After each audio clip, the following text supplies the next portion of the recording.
The Sikh Human Rights Group proudly presents our Environmental and Diversity Speaker Series. Today's topic, addressing climate change with a diversity of religious, cultural and Indigenous views.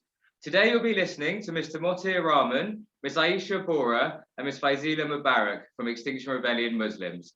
Recorded live on the 4th of August 2021, this is the 6th podcast in Sikh Human Rights Group's 2021 Environmental and Diversity Speaker Series. Welcome, panelists, and thank you very much for joining us today. Thank you. Good to be here. Mr. Mothiur Rahman, could I please ask you to begin by telling our audience a little bit about the work that you're currently doing and have done in the past at Extinction Rebellion? Sure, yeah. So my background is both as a lawyer as well. So I come with that and my faith. And I started with XR Muslims, with XR itself and its political strategy team before the April Rebellion, because I really believed in its principles and values. They were the things that really drew me to the movement. And I was a spokesperson up to the April Rebellion and developing the political strategy.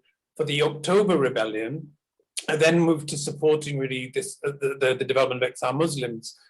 And I took part in the Faith Bridge action, which was all the different faiths coming together to block one side of Lambeth Bridge. And it was such a powerful movement and a moment when we have the XR Buddhists, XR Muslims, XR Jews, XR Christians coming together with our faith to say, about climate change. And I was actually arrested at that time as well.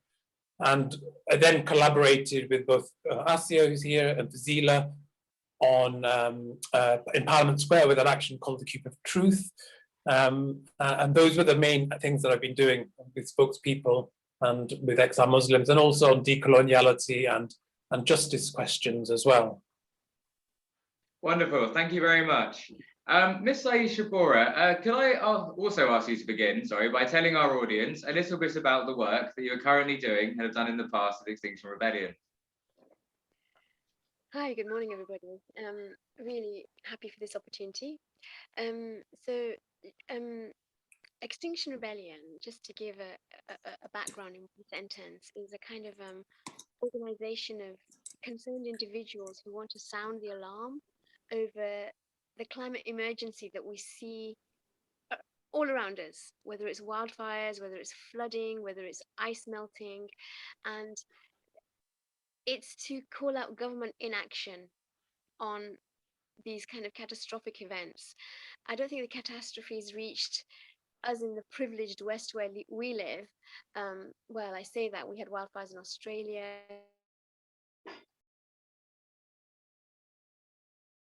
We're living in times of really inconsistent weather patterns, and that's because of human action. And, it's human action that can kind of start to mitigate that and change that. So that's how Extinction Rebellion began. And as Mothiur said, we are part of XR Muslims, who kind of bring the ecological heart of what Islam has to offer and bring that to bear on how we voice our concerns. I've been involved in different aspects of XR Muslims, kind of different campaigns, but the one I'm involved with now I'd like to talk about, which is called Greening the Mosques. So we want to ask our young people as young as 8, 9, intergenerational kind of to people as old as me and then older, to write to their imams, write to their local mosques, and speak about two things. One is about how the mosque can become greener, so how the mosque itself can be a site of practical tips for Muslims to, practical knowledge, grow your own food, become aware of community building and alliances, how the mosque itself can have, become a green hub for solar panels or reusing water, so lifestyle changes. But also, can imams speak to the congregation about climate change, take on big questions like that, and maybe encourage the community to become advocates for something greener, something more sustainable going on into the future. So greening the mosques is something very recent that we're working on now. Thank you very much. That's really insightful. Ms. Fazeela Mubarak, could I put the same question to you, please? But could I also ask it specifically in regards to your involvement on Extinction Rebellion Gambia's and Extinction Rebellion Kenya's Save the Nairobi Park campaign? Yeah, so something very, is it doing an echo? No, not at all. No, no. Okay, sorry, there's an echo on my side. So a huge part of Exar Muslims is also linking and reaching out to people who are really affected by the climate breakdown, and especially in the global south. So what we do is we give a platform to the voices that usually have been unheard.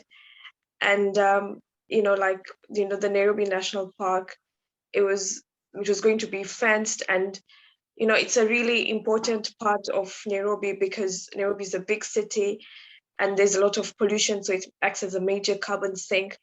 It also holds like indigenous cultural value to the Maasai. So that was really important. And a brother from Exar Gambia, Saini, he came over. He reached out to me when we were doing the Ramadan series, and he said, let's try our very best. And we reached out with XR International Solidarity, and we all worked together to bring this campaign during COVID because it was really difficult to do protests. So we just did a social media campaign and brought the world's attention to what was happening. And when that happened, we were able to stop the park from being fenced and developments from happening over there. Thank you very much. And thank you very much, panelists. Just for our audience, we're going to begin today's discussion by delving into a variety of prominent environmental questions. I'm then going to give the floor to my colleague, Ms. Bethan Walters, who will ask you a few questions on diversity and inclusion related matters.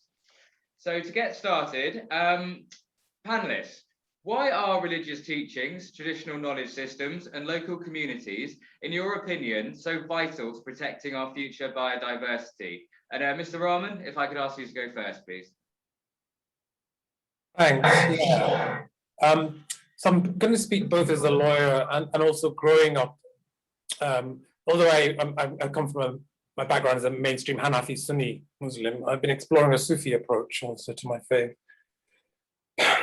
So I think, I believe, and this is what Exai's story is, that our global societies have been captured by a kind of fundamentalism.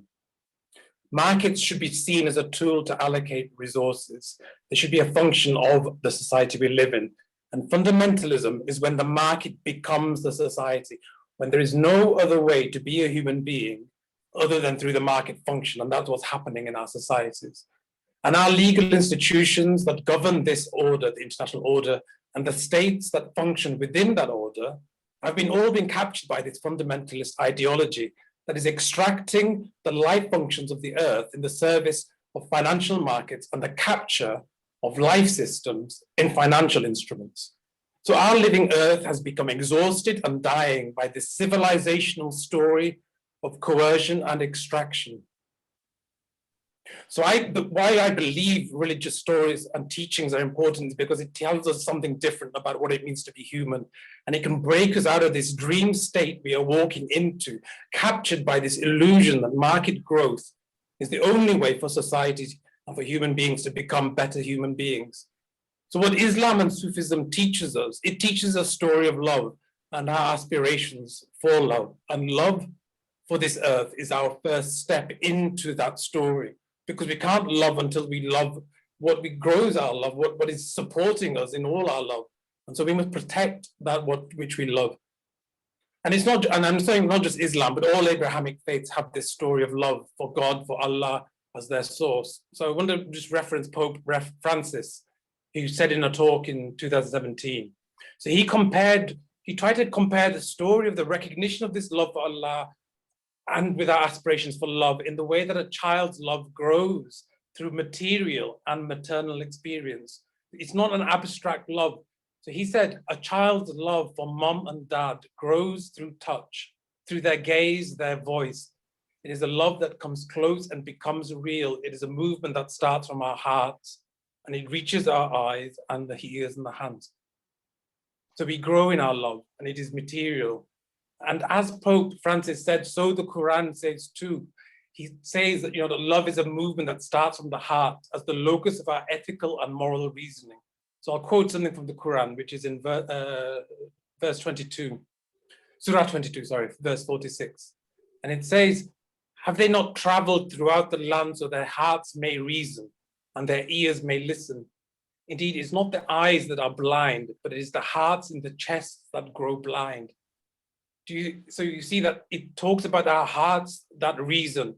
It's not that our minds are reason. So it's the opposite story to the West, which says the mind is reasons and the heart is the place of emotion we must disregard. Whereas in the Quran, it is saying it is actually with our hearts that we must reason, and we have allowed ourselves to be blinded again and again by this story of our mind. And for me, that is the place where religious experience and understanding can really break us out of this story that is destroying the earth. Thank you very much. That's certainly given us a lot to think about. Ms. Bora, could I please put the same question to you, if I may? Sure.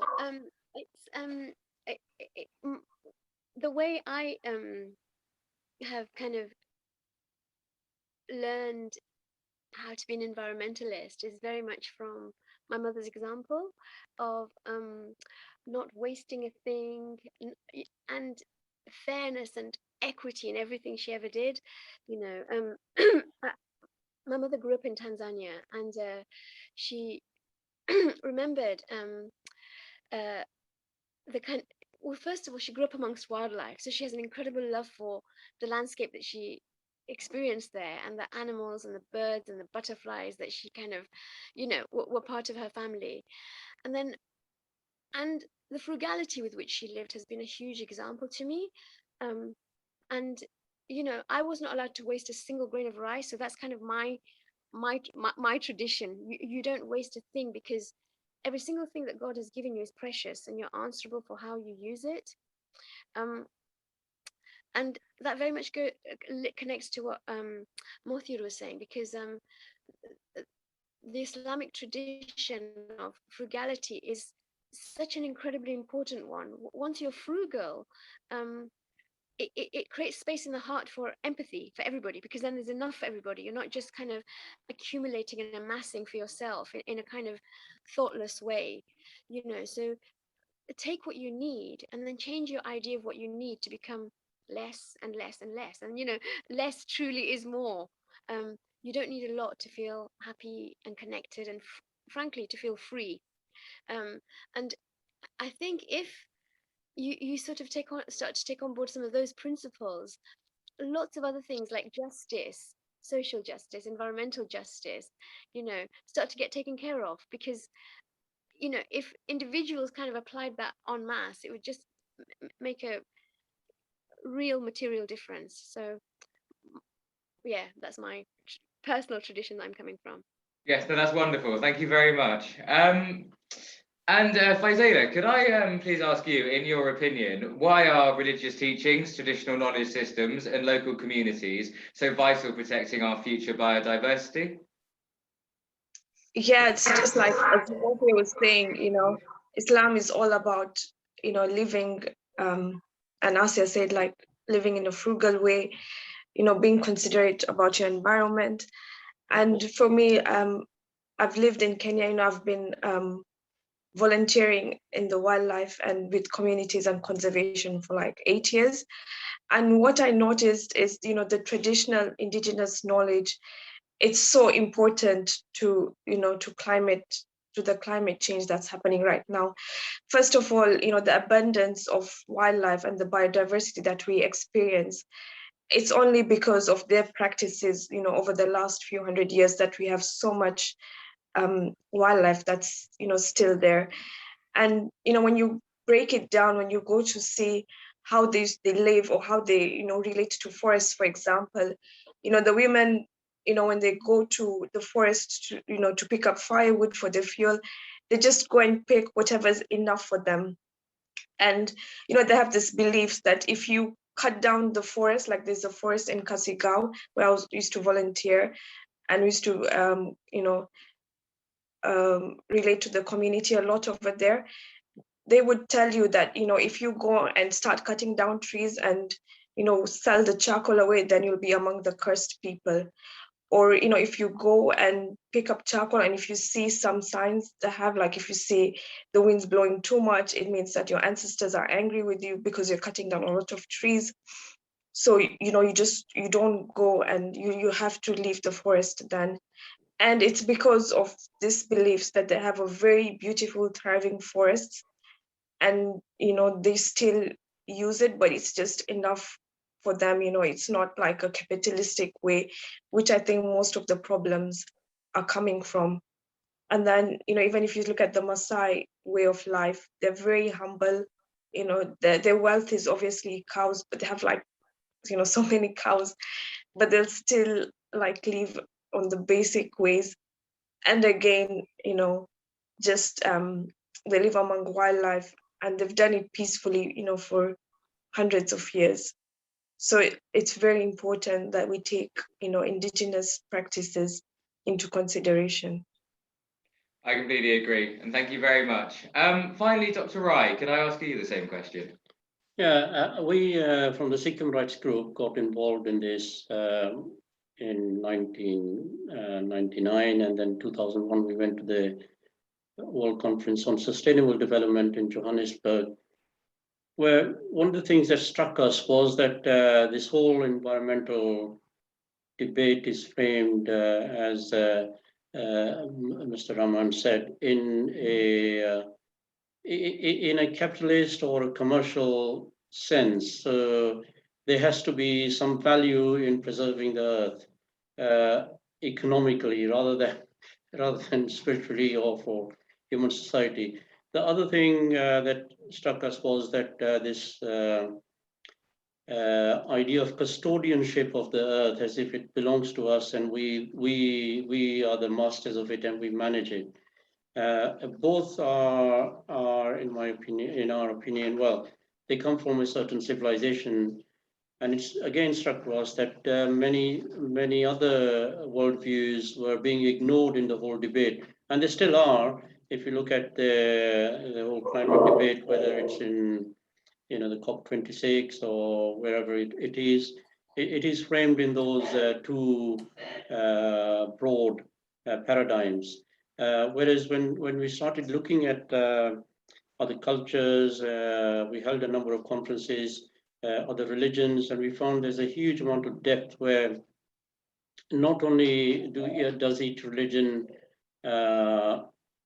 concentrate on the relationship of the human being with the eternal or God, but also with other human beings, and then with the rest of life and with the rest of the earth and living things.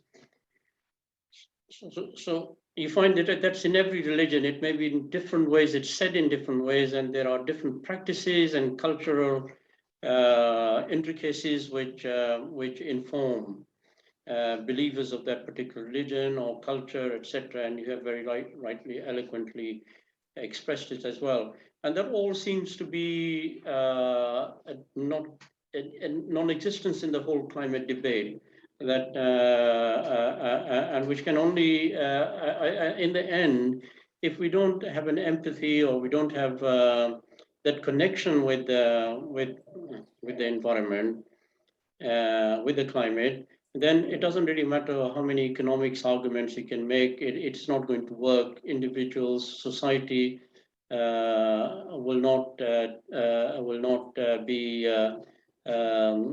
necessarily encouraged by economic arguments, because my economic argument may be different than your economic argument on the same sort of thing. And therefore, we need to revitalize and bring, not empower. Religions are already empowered, but to bring them in the center of debate, that it is human beings in the end who have to take ownership of the whole debate, not the earth, but the debate. And if it's not just states and big banks and big transnationals who should solely determine this whole agenda in the future. And if there are cultures, and you find, I think you have said, and then we found that, for instance, in our own tradition, one of the reasons why we keep hair is not to violate nature. So that extends itself to many other things. If you look at, there are two, one of the most successful environmental projects in Punjab were not initiated with the argument that if we don't take care of the earth, it's going to end in 20, 30 years. But one of the Babas there has planted something like 700,000 trees over the last 6 years by encouraging farmers to have a spiritual connection with the trees, not because of economic or other rational arguments. And similarly, there is another Baba or holy man who's cleaned some of the rivers in Punjab, again with this from a spiritual argument rather than an economic or other hygienic arguments. And these things seem to work a lot more. I think you may have heard of the Bishnoi tribe in Rajasthan, who won't allow trees to be cut in their whole area, because their tradition is that trees are holy. So I think we need to rediscover that connection that religions and cultures already have, and that is why we are pushing for a plural approach to the environment and culture and the climate change. Thank you very much, Dr. Rai, and thank you very much, panelists. That was all extremely insightful. My next question for you is, do you agree or disagree that non-governmental environmental protection movements, such as yours, have historically been ignored by large environmental organisations and agencies, Western science and state governments, but this is now starting to change? And Mothiur, if I could please ask you to go first again. Yeah, thanks. It's very good to hear Dr. Rai's answer there. And I don't think it is changing. I'll just maybe not enough anyway, and not fast enough. And maybe there's a risk of being co-opted as well. So that's also the thing to be aware of. But let's go back. I mean, what Dr. Rai is speaking about is this this pluralistic perspective. I think is so important. And we were starting this kind of, you call it this grand sort of European mission. Modernity of becoming humanist, to become more human. And instead we're losing our humanity over the last 500 years. And all the cultures that Fazeela is talking about, that Dr. Rai is talking about, are all about becoming more human, finding our humanity through our hearts, through our love. And this is what, when we look at the SDGs and sustainable development is the goal of the economic growth. That's what's, as Dr. Rai is what's destroying us. And when we carry on this story, we will destroy ourselves. Whereas we need to think about sustainable relationships. How do we grow our humanity? How do we learn to live with each other with our plural stories? I mean, even when we think of the word economic, it comes from the Greek word oikosnomia, and that it means management of the home and our household. And as you were saying, I go to someone's house, my friend, and the mom, maybe she's cutting her onions in one way, and I'll go, oh, you're cutting the onions that way. I cut it this way.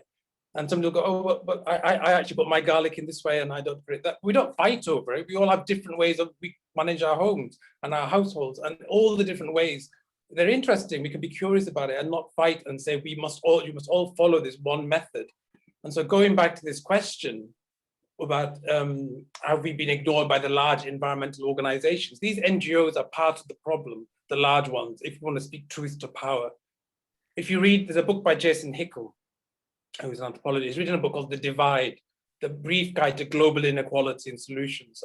And what he says in this, what he demonstrates through empirical evidence, is that the expansion of the story of extraction from the global majority world, which led to slavery and colonialism to extract wealth from the global majority.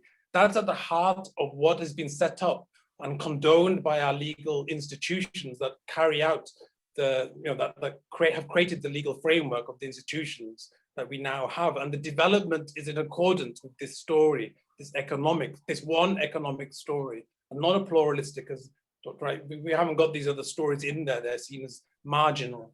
And so NGOs, these large NGOs are part of that institutional framework that enables and allows the global inequality to continue.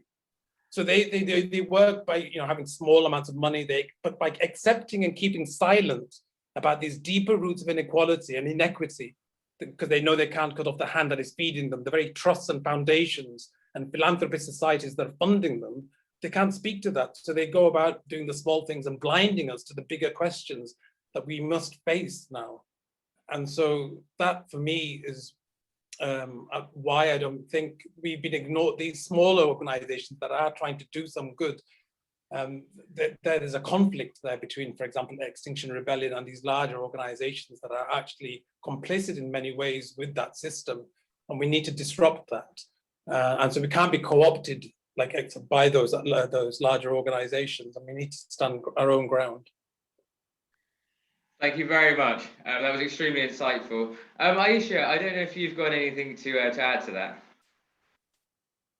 Sure. I don't need to make it too long, but I know that when Extinction Rebellion began, it was by wonderful people who, as I said before, wanted to sound the alarm about the emergency, as we call it, that we find ourselves in, where the amount that needs to be done to address catastrophes all over the world is nothing close to what it should be.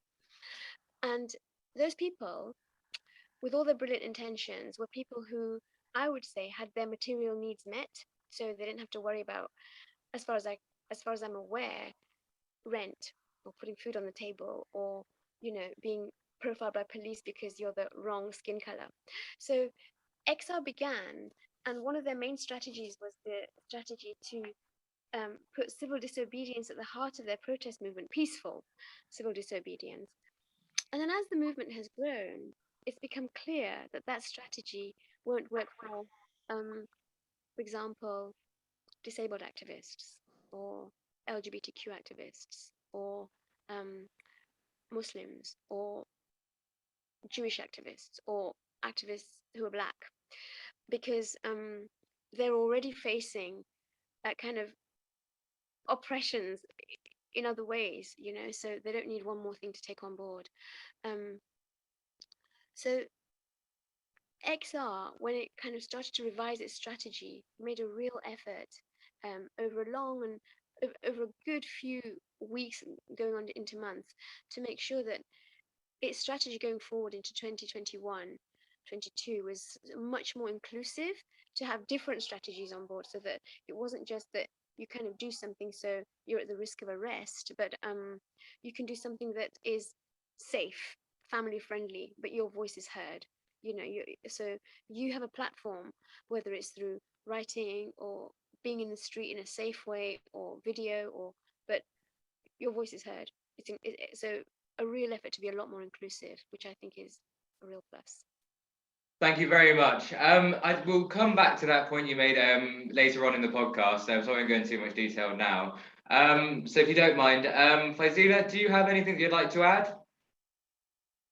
Yeah, just to add on to what Mothiur was saying, we know they're very well-known conservation organizations that have been known to embrace this fortress conservation models, which they leave out traditional communities, they take their land and push them completely out of that, and they're not only leaving them out, but, they're just even oppressing them, maybe not directly, but indirectly. And what happens is that then they start operating in this exclusive zones, and it doesn't take into accountability of this community that's been there, that's lived alongside wildlife for hundreds of years. And, you're just leaving them out, you're not letting them have the resources that they had, like medicine, food that they used to rely on, in these areas. So I feel like they're all interested parties should be a part of the solution. Thank you very much. And Dr. Rai, finally. Yeah, I think one of the consequences of making the public sphere all based on what's called rationalism and humanism is that it has locked us into a debate that anything that is presented has to be within the discourse, and most of the large organizations therefore have been chasing the economic arguments, trying to convince the TNCs and the states that there is an alternative economic model which is more climate friendly and more environmentally friendly. And as I said before, that one person's economics can be another person's diseconomics or poverty, and you can make many economic arguments about similar sort of things. I think what has sadly happened is that cultures and religions have been put in the bracket of superstition and therefore not being taken seriously. But I think it is time that at least we are facing on the, well, it's a sort of a near-end crisis, really. There isn't many more years left if we carry on as we are. And what we have to say is that before the whole paradigm of rationalism taking center stage, human society was quite successfully carrying on with a healthy relationship with the environment. And then we have this dysfunctional relationship now. And maybe communities like yourselves, like ourselves, and the rest of the world now has to reassert themselves and say this is our beliefs, this is what we think has protected the environment, that there is more to life than thinking rationally, just because rationalism is itself limited. You can only the ends of rationalism, it's how much the human brain can think or work out, and what is beyond that then, that is where cultures and religions have come in with a lot of wisdom. Wisdom cannot necessarily be rationalized, and that is what is in many systems, cultures and religions. And I think that they have to come center stage now and say, right, you have delivered where we are now. Let us take over.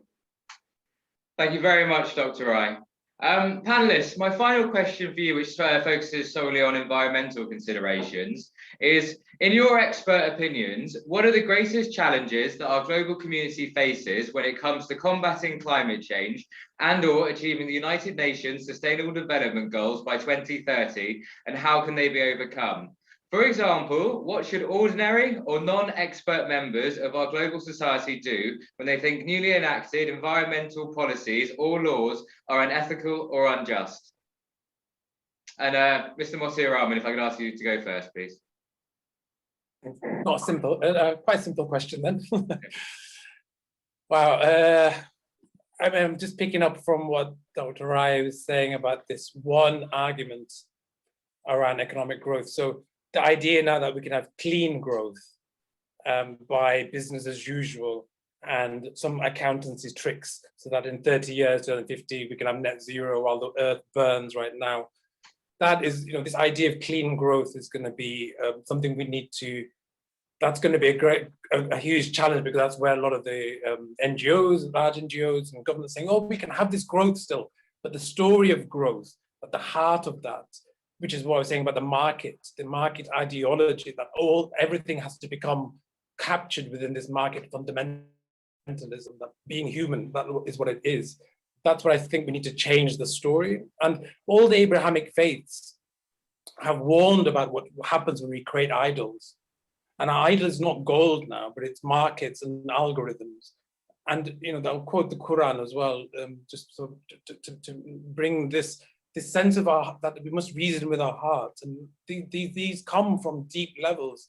It says, corruption has appeared in the land, that God may give them a taste of their deeds in order that they may find their way back to the right path. But this is what a lot of the stories in many faiths say. And so we always keep coming back with this remembrance, and we forget. And that's this kind of circularity and now we're at the end of time. We must remember what it is to be to become human and to remember. And we're even seeing it in life, the level, the mythopoetic level. I mean, it was Eid 2 weeks ago, on the same day that Eid was happening, which is the story of sacred love, of remembering us, the remembrance of sacred love. Jeff Bezos shoots a rocket into space shaped like a big phallus. This story of the Tower of Babel is coming. It's here. We're actually seeing it, but we're not even seeing the stories that are happening, that are taking us away from our love and our sacred duty to hold the balance of life on this earth, which is in Islam is called al-mizan. And one of those stories, again, something that I think is a challenge, is really telling the story of inequality from this very deep level. That there's a book called The Spirit Level by 2 economists, and they say that the more equal that society becomes, actually, the better that everybody comes off, even the more wealthy. So we need to bring this, why we are so unequal in our society, and create small disruptions, small actions to bring that that's what small groups can do to bring this story. XR Cambridge, for example, I'll just bring that story up because I think it's really important.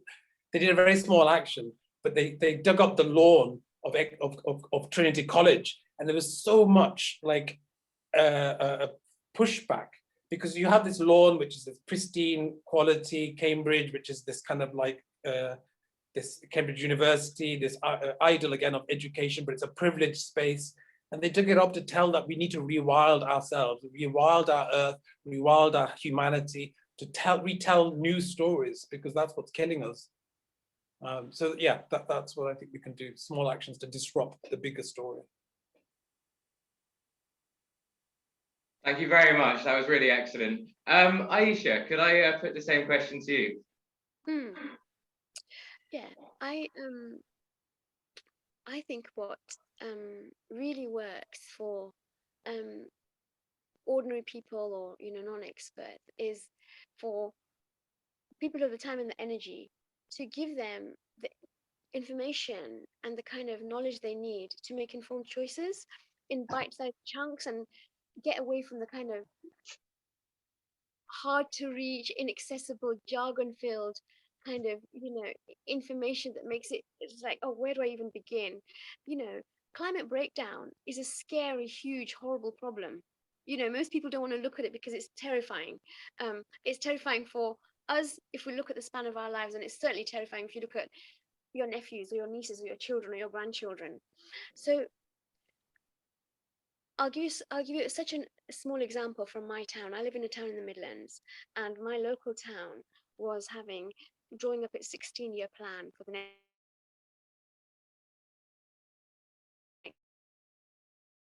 It's a big few of us who are part of XR Leicester, as well as XR Muslims, or part of Friends of the Earth Leicester. We knew about this plan. We knew where to get the information.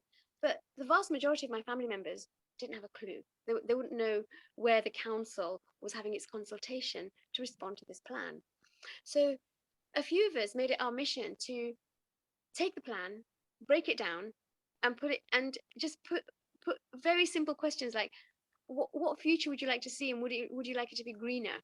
And what's preventing you from asking for it to be greener? Here are the options. Never before had these options been put to them before we simplified it down. And simply from my own family, we got over 20 responses to ask for really easy things like, we need more shade because this town is getting hotter every summer. We need more ponds. Our buildings need to be retrofitted so that they kind of, absorb carbon rather than give out carbon. Why is it so expensive and difficult to get on the public transport system? Why is it easier to be in a private car? All these things that people wanted, they didn't know how to make their voices heard before we broke this down. So never before had the council, before we did this work, received so many responses, because never before had it been made accessible to them. And when, my family are not kind of activists or protesters. They all care about the environment, but they don't know how to express that care. And once me and my friends would kind of put it to them, they were like, that makes complete sense. That makes complete sense. That makes complete sense. Who wouldn't do that? Who wouldn't make a small personal sacrifice for a greater good going into the future? It's just that those options aren't there, made easily available to them. And then later, we did give the council in no uncertain terms feedback as to why this kind of information isn't widely available. It should be on bus stops, it should be outside public toilets. How do you respond to, how do you make your voice heard for the plan for your local city? So it's about getting the information you need to influence with your voice decision makers. I'd say, and get that information, give it to people in bite-sized chunks and empower them. Thank you very much. I agree, it's crucial. And Fazeela, could I ask you the same question, please? Yeah, so I'll just go back to the Nairobi National Park, and the SDGs, how it would have affected the Maasais. It would have affected the SDG 1, which is no poverty, reduced inequalities. Actually touches on a lot of SDGs, but I'll just focus on 2. So what was happening is their voices were unheard. They kept on campaigning, they tried to get attention. The voices are very much there, but they're just unheard of. And, we had tried campaigning like previous campaigns when we tried to stop a railway going through a protected area. And, we did so much work, but then, the railway just went through.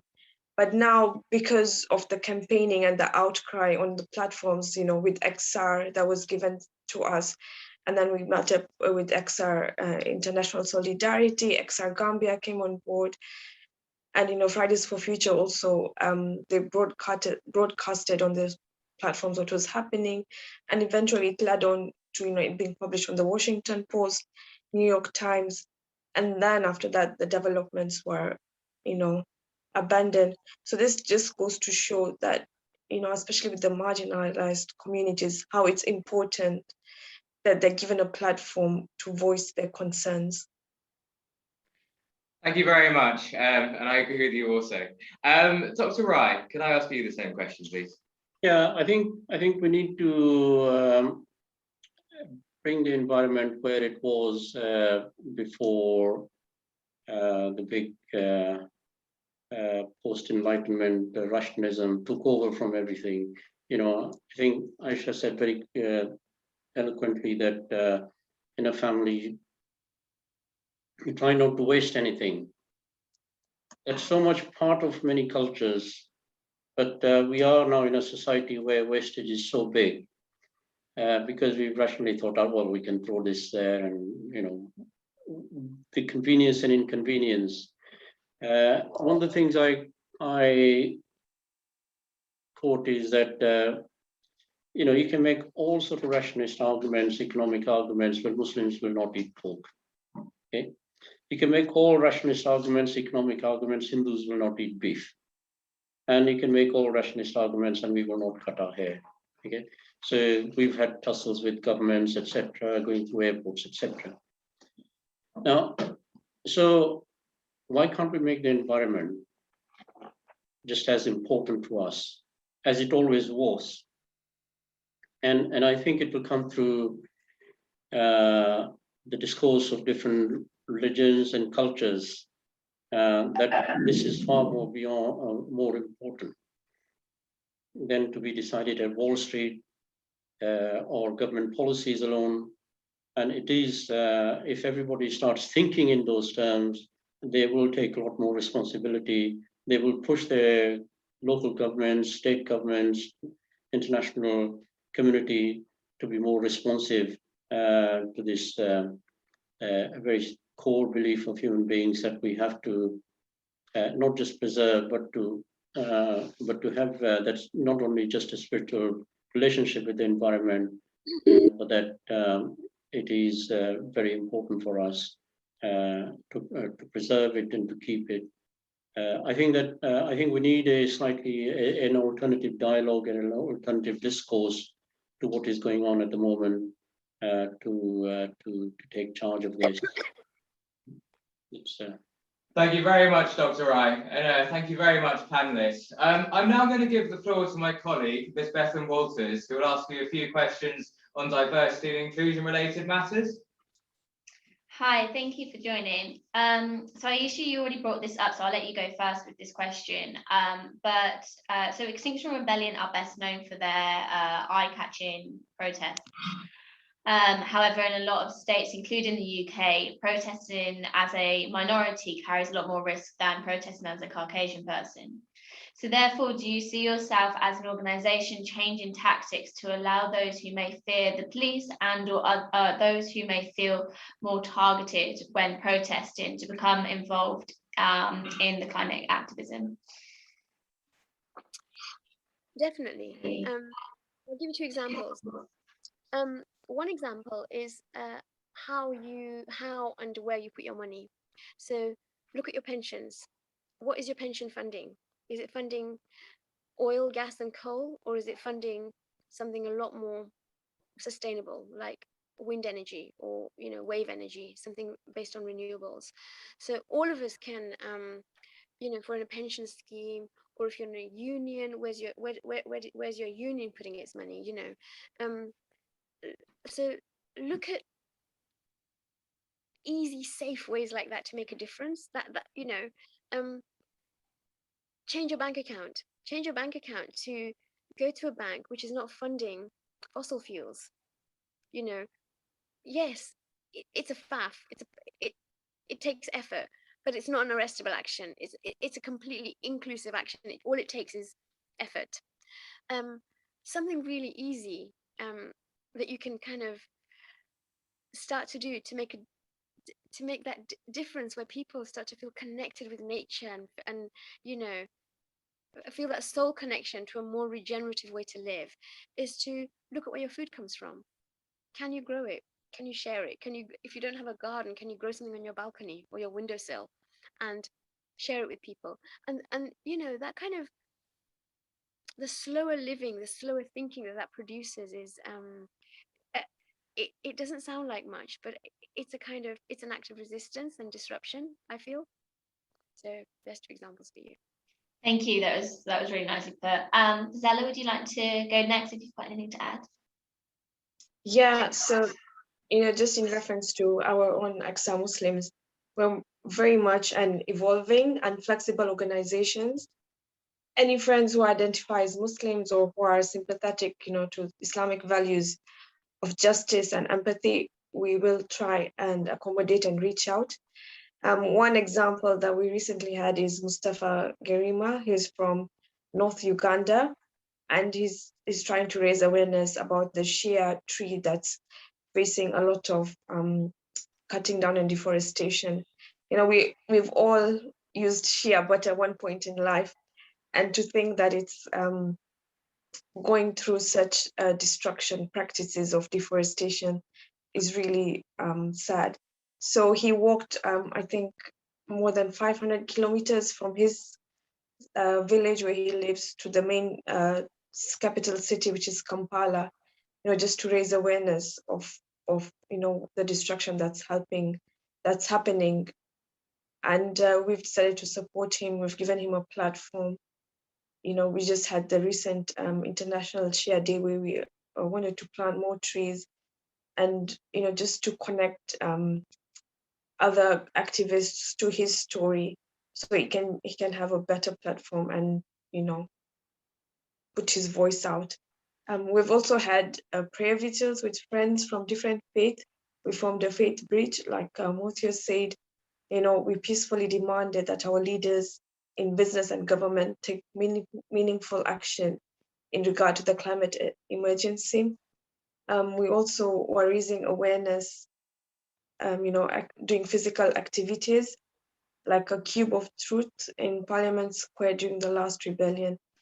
And all of this are family friendly, intergenerational actions throughout.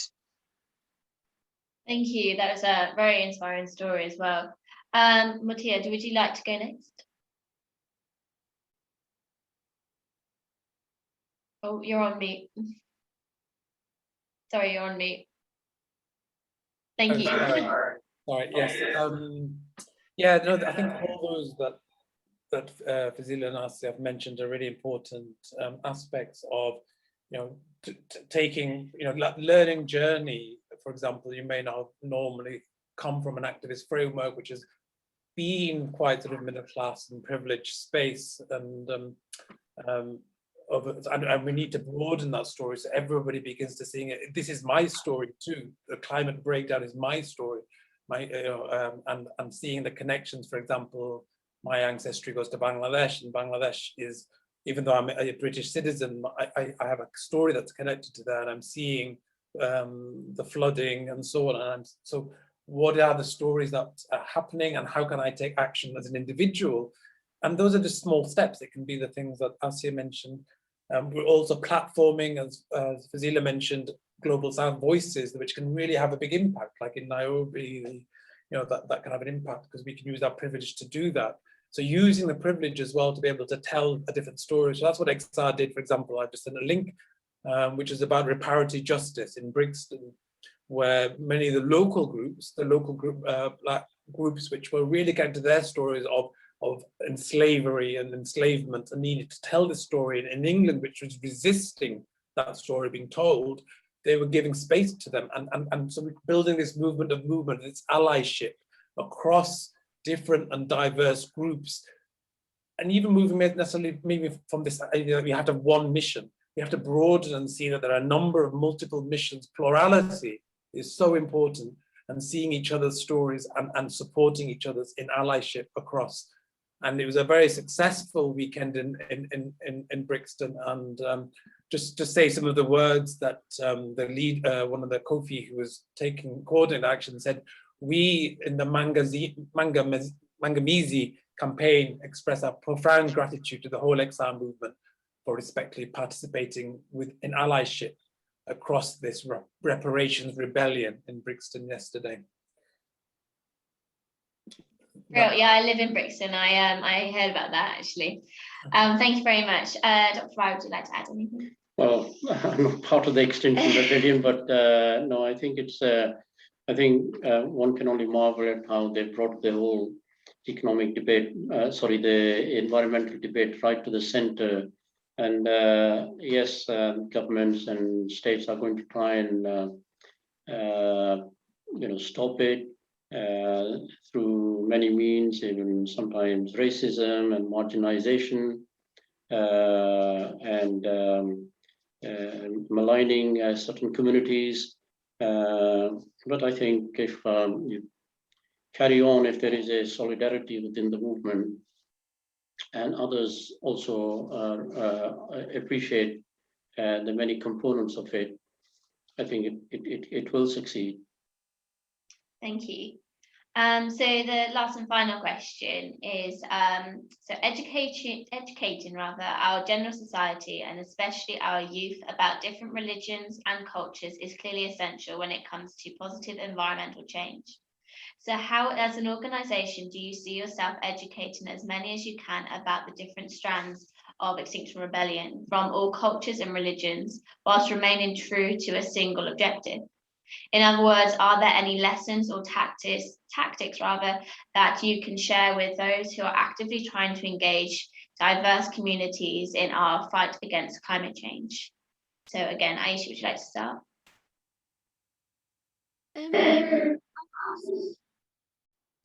I can speak. Is there an echo? Yeah, there is. How do I get rid of it? Has it gone? Okay, it's gone. Goodness. Oh, I got scared. I thought, oh my God, it's there. It's there to stay, but it's gone. I personally always thought of myself as a sort of inclusive, person, and that comfortable, complacent feeling was there my whole life until the murder of George Floyd on camera for everybody to see. And then I realized that it's simply not enough to think of yourself as not a racist, but you have to be actively anti-racist to you have to seek out ways to become ally to people who are more vulnerable than you, who have a harder time than you, who kind of are bound to experience more struggle than you, and to recognize whatever privilege you have as that. So that's been a real wake-up journey for me whilst I've been with an XR. Grateful for it.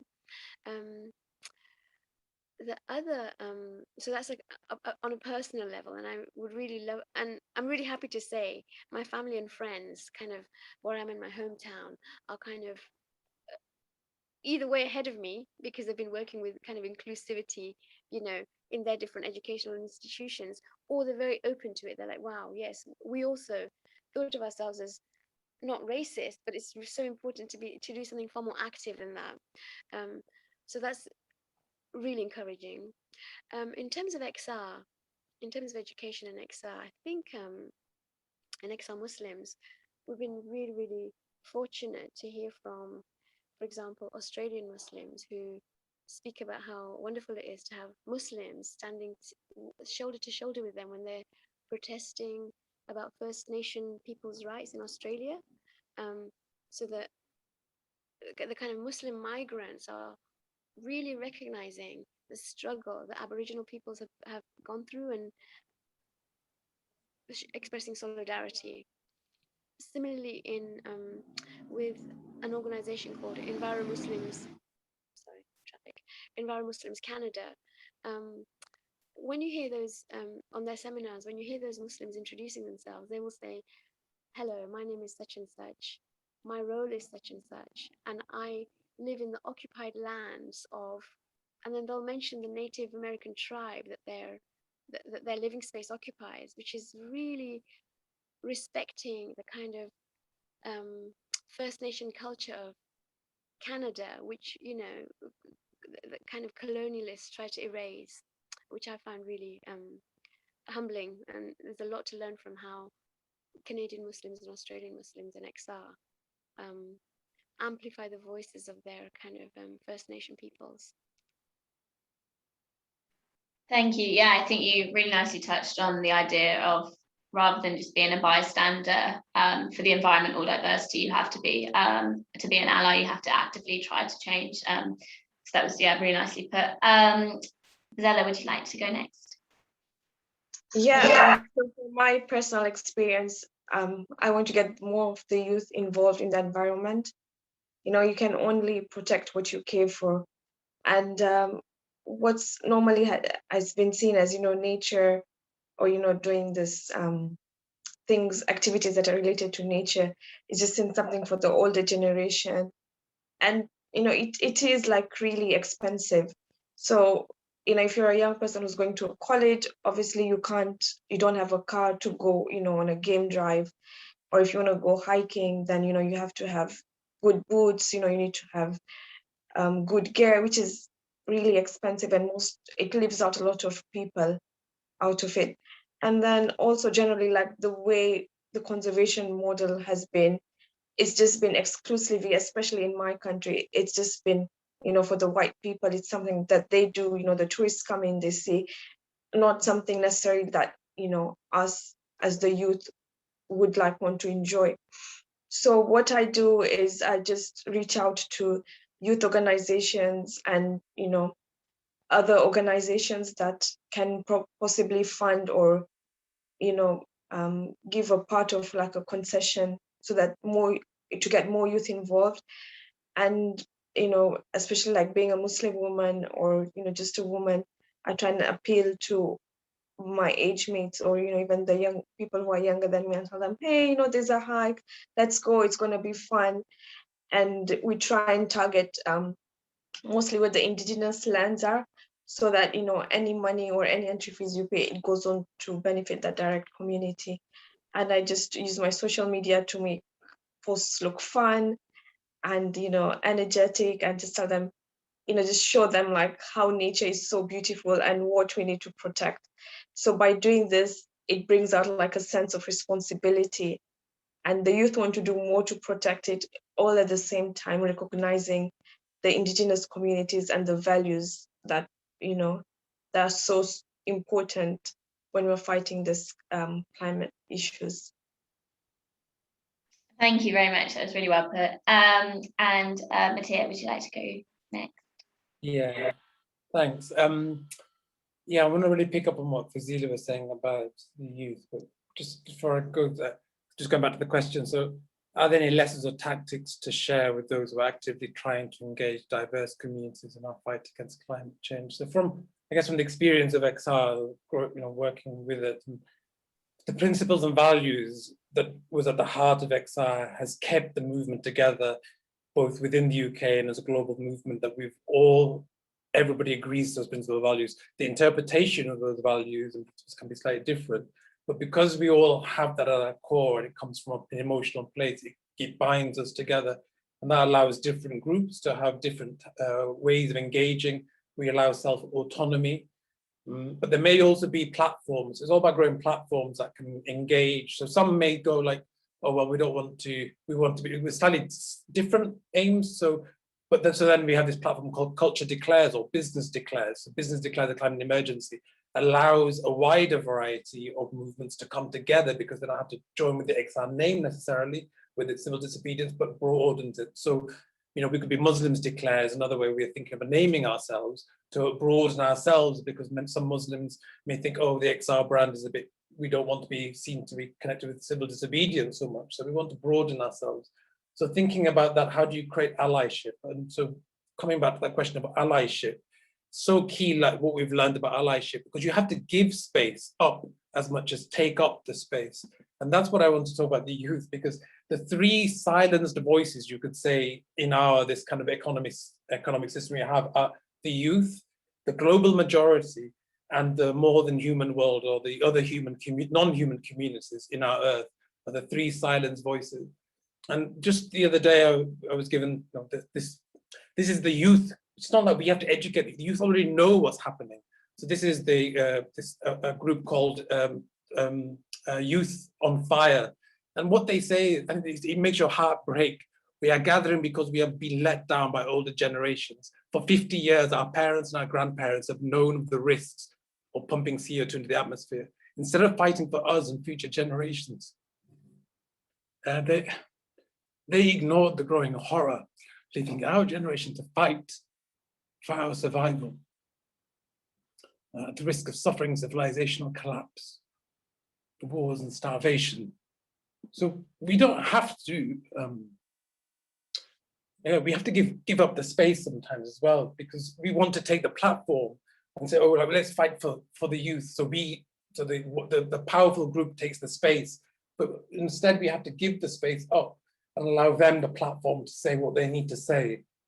And sometimes I think when we go back to how, because in our humanistic system, we glorify the ego and ourselves. And it's only when we put the love of God and Allah at the center that we can, that's what the story of surrendering ourselves to that greater love, that we can move towards that. So that's, that's how I see we can do that. Thank you. Yeah, I agree. I think from different, whatever culture it is, it's a bigger issue than your ego. It is putting the kind of greater good before that. Dr. Rai, would you like to add anything about the importance of educating the general society about different cultures and religions when it comes to tackling climate change? Yeah, I have to say I have learned quite a bit today, because I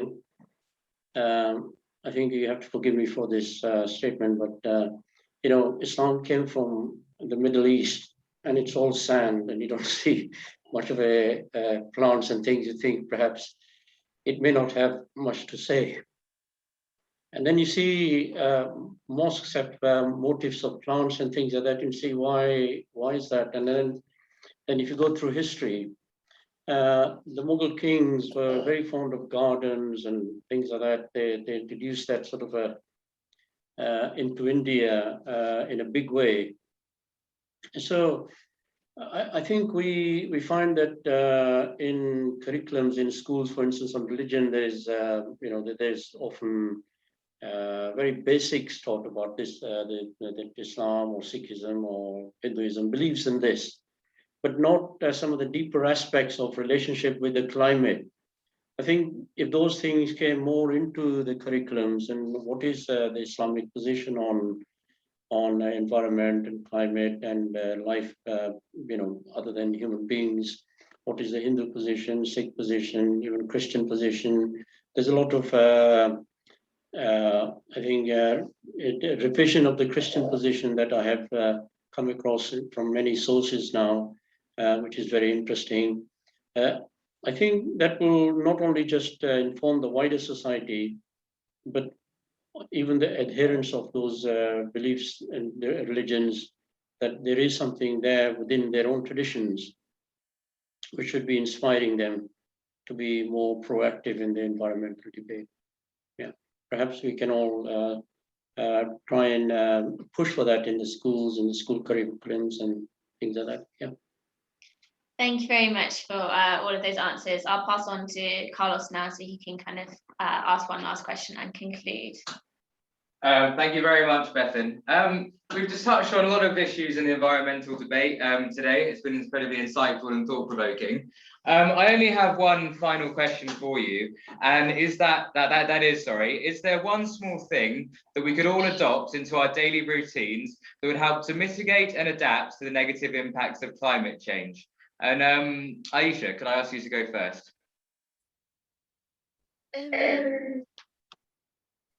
Are you speaking? Are you speaking? I'm so sorry. You're cutting out. Yeah, I'm echo. Okay, is it still there? Oh, it's gone. So I can paraphrase what I remember Greta Thunberg. Think about what you eat and try to reduce your carbon footprint that is there with your diet if you're talking about lifestyle change. Think about how you travel, because that has a huge impact on carbon emissions. So see if you can adapt or change the way you travel. But I would say, as well as those lifestyle changes, become an advocate. Become an advocate in any way you can for the environment. So reach out to your decision makers, reach out to your sort of low level, middle level, upper level decision makers, and be a passionate advocate as and when you can. Not as a hobby, not because, not in, and not sort of so that you're not taking care of your other needs, but just because it's a wonderful thing to do. It's a wonderful thing to do. Obviously, it's a moral thing to do. It's the altruistic, ethical thing to do, but you'll have so much fun. You'll have so much fun being with people who also care about the things that we all know matter. Just make time for that. I've never been happier than since when I became an activist or a campaigner. And I don't do it all the time because I've got a family to look after and I've got sort of, I've got to put food on the table. But you meet the most amazing people, and you get to hang out with your heroes. So, yeah. Thank you very much, and I completely agree. The emotional side is just as important as the logical. Fazeela, could I ask you the same question, please? I would say, spend more time in nature, because then you get to see all of these wonderful miracles. And when you start liking that place, then you can advocate more of it. Make sure you tell all your friends about, all the little butterflies, the bugs that you see, the wildlife that you see. And yeah, and then just Aasiya said, then become an advocate, for the environment. And yeah, let's rock the boat and make waves and bring up a positive change. Thanks. Thank you very much. And Mothiur, the same question to you. Yeah, similarly, I think becoming an advocate for your inner spirit, if I can put it that way, because we're told in Western, so like, you don't almost have one, just go out work and so on, but just begin, you can take this Quran quote or leave it, but it's just, the Quran says Allah does not change men's condition until they change their inner selves. So it starts there, but we only have to sort of take small steps. There's also like a book, a book called Places That Scare You, and it's well worth reading that. And it's about like where you feel that resistance, and so you can become your own scientist. That's my first, just become your own scientist. Just do something that's a little different. Like listen to the small, still voice that kind of underlying everything, and you don't normally listen to it. but just sort of keep an eye out or an ear out for it. And when it says something, just go, what can I just do something a little different? Maybe use a little less water here. See, do you feel different? So become your own experimenter on your own inner state. And I think you can have that quite an adventure just doing that. Thank you very much. Finally, Dr. Rai, same question to you. Well, I think walk where you can, really. Try and reduce your dependency on even public transport and the car and things like that. I think that change in my lifestyle I've made quite a bit of change in that, but need to make more. Thank you very much, Dr. Rai, and thank you very much, panelists. I only have a few concluding remarks, and that is, this podcast has been brought to you by the Sikh Human Rights Group. For more information about Extinction Rebellion Muslims and the Sikh Human Rights Group's environmental and diversity policies, please visit our website, the link to which can be found within the description to this video, or alternatively, please visit our Instagram account at SHRG_NGO. I've been Arbuthnott. Thank you very much for listening.